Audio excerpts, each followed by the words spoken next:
وعلیکم سلام ورحمت الله وبرکاته. یو ورور پوښتنه کړې ده، په روژه کې سړی له خپلې ښځې سره مثلا ژبې یا خولې ترنه سونډې ترنه وخوري، نو بیا دلته د دې خپلې ښځې لاړې له ده نه تېرې سي. ګوره محترمو مسلمانانو ورونو، که چیرته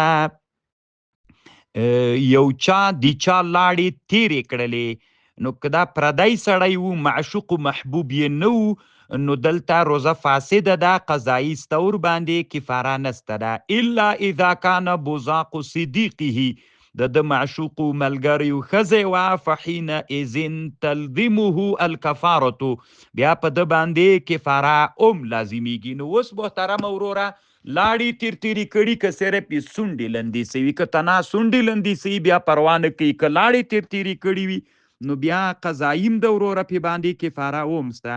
کذا فی عالمگیریه او نورو حنفي فقهاو هم دا مسئله لیکلې. الله دې جوړ لره، کامیاب اوسه.